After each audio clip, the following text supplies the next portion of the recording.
दिनाची मंगलमय प्रभात, देशभक्ती देशप्रेम संचारले मनामनात आणि चराचरात. करुणी भारत मातेला वंदन करतो मी माझ्या भाषणाला सुरुवात. सन्माननीय व्यासपीठावरील उपस्थित मान्यवर, इथे उपस्थित माझ्या बंधू व भगिनींनो व स्वतंत्र भारताचे नागरिक हो, मी चैतन्य सुनील बडगुजर आपल्यासमोर 26 जानेवारी म्हणजेच प्रजासत्ताक दिवस याविषयी जे काही 2-3 शब्द सांगणार आहे ते तुम्ही शांत चित्ताने ऐकावे अशी माझी नम्र विनंती. मैं उस देश का नागरिक हूँ जहाँ छत्रपति शिवाजी महाराज और अशोक सम्राट जैसा राजा था. मैं उस देश का नागरिक हूँ जहाँ हर 50 मील के बाद रंग रूप और मजहब बदल जाता था. मैं उस देश का नागरिक हूँ जहाँ डाल डाल पर सोने की चिड़िया को पाया जाता था. मैं उस देश का नागरिक हूँ जहाँ अपने भूगोल से पहले इस ब्रह्मांड का भूगोल समझा था. मित्रांनो, भारत एक महान अशी मातृभूमी आणि या भारतावर आपल्याला ठाऊकच असेल की ब्रिटिशांनी 150 वर्ष राज्य केले. भारतावर ब्रिटिशांनी 150 वर्ष राज्य केले. फक्त ब्रिटिशांनीच राज्य केले का? तर नाही. ब्रिटिशांप्रमाणेच फ्रेंच, डच, पोर्तुगीज यांसारख्या विविध राजवटींनी भारताच्या विभिन्न क्षेत्रात अनेको वर्ष राज्य केले. पण आपल्या वीर अशा क्रांतिकारकांमुळेच भारताला स्वातंत्र्य मिळाले. स्वातंत्र्यवीर सावरकर, लोकमान्य टिळक, भगतसिंग, सुखदेव, राजगुरू यांसारख्या अनेक क्रांतिकारकांमुळे भारताला 15 ऑगस्ट 1947 रोजी स्वातंत्र्य मिळाले. जर तेव्हा आपले क्रांतीवीर लढले नसते तर कदाचित आज हा स्वातंत्र्याचा सूर्य आपल्याला बघायला मिळालेला नसता. आणि एक शूरवीर शहीद झाल्यावर दुसरा शूरवीर हा भारत भूमीच्या रक्षणासाठी, तिच्या स्वातंत्र्यासाठी अग्रस्थानी येत असे. आणि म्हणूनच जब तक धरती रहेगी गुलशन में फूल खिलेगा ही, जब तक धरती रहेगी गुलशन में फूल खिलेगा ही, तमन्ना रहेगी मन में तो मंजिल मिलेगी ही, और जब तक रहेंगे लंबे चांद सितारे तब तक भारत माता को एक वीर सपूत मिलेगा ही, तब तक भारत माता को एक वीर सपूत मिलेगा ही. आपल्या या क्रांतिकारकांमुळे भारताला 15 ऑगस्ट 1947 रोजी स्वातंत्र्य मिळाले. स्वातंत्र्य मिळाले खरे, पण देशातील लोक हे सैरबैर झाले होते. विभिन्न क्षेत्रात देश विभागलेला होता. अशा दिशा भटकलेल्या देशाचे स्वातंत्र्य अबाधित ठेवण्यासाठी गरज होती ती नियमावलीची. आणि ही नियमावली म्हणजे संविधान. 28 ऑगस्ट 1947 रोजी डॉक्टर बाबासाहेब आंबेडकर यांच्या अध्यक्षतेखाली मसुदा समितीने 2 वर्ष 11 महिने आणि 18 दिवस अहोरात्र मेहनत करून आपल्या देशाचे संविधान तयार केले.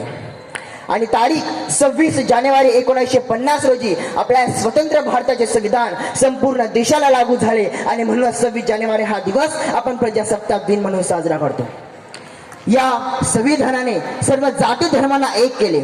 आणि म्हणूनच इथे म्हणतात की यहाँ सीख है, यहाँ ईसाई है, यहाँ सीख है, यहाँ ईसाई है, यहाँ हिंदू है, यहाँ मुसलमान है, यहाँ फिर भी जाति और भाषा फिर भी एक समान है. इसलिए तो दुनिया का सबसे विश्व गुरु ये मेरा हिंदुस्तान है. इसलिए तो दुनिया का सबसे बड़ा विश्व गुरु ये मेरा हिंदुस्तान है.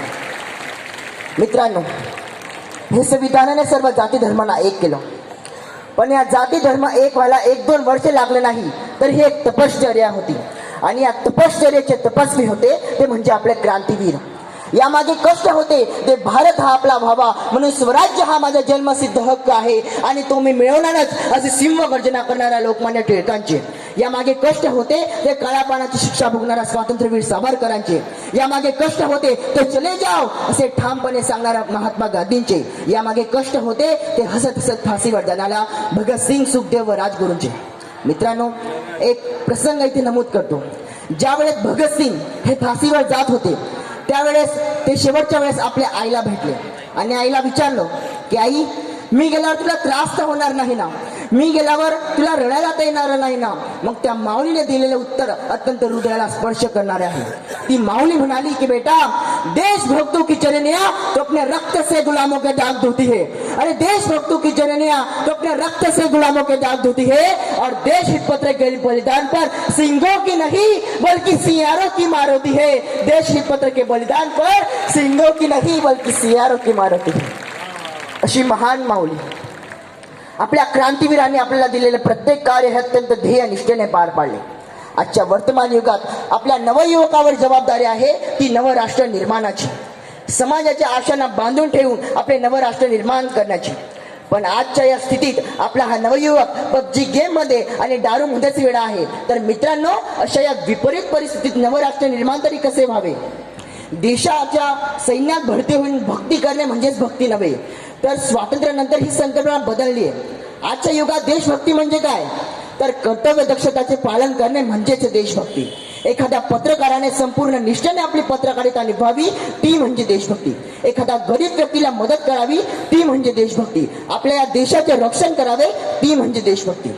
मित्रांनो, मी असे तर नाही म्हणत की आपला देश हा अत्यंत वैश्विक स्तरावर अत्यंत चांगला देश आहे, पण मी हे जरूर मानतो की आपल्याला भारतीयांना आपली दिलेली निष्ठा, आपले दिलेले कार्य अत्यंत निष्ठापूर्व व चिकाटीने जर आपण पार पाडले तर नक्कीच एक दिवस वैश्विक स्तरावर आपला भारत देश हा अत्यंत चांगला देश होईल. जाता जाता फक्त एक वाक्य बोलून जातो कि डर कर भाग जाने वालों में से हम नहीं, डर कर भाग जाने वालों में से हम नहीं, वतन के लिए मरना भी पड़े तो कोई गम नहीं. अरे डर कर भाग जाने वालों में से हम नहीं, वतन के लिए मरना भी पड़े तो कोई गम नहीं. अरे देखना है देख लो तराजू में तोल कर, हम हिंदुस्तानियों की ताकत भी किसी से कम नहीं. बोलो भारत माता की, भारत माता की. धन्यवाद.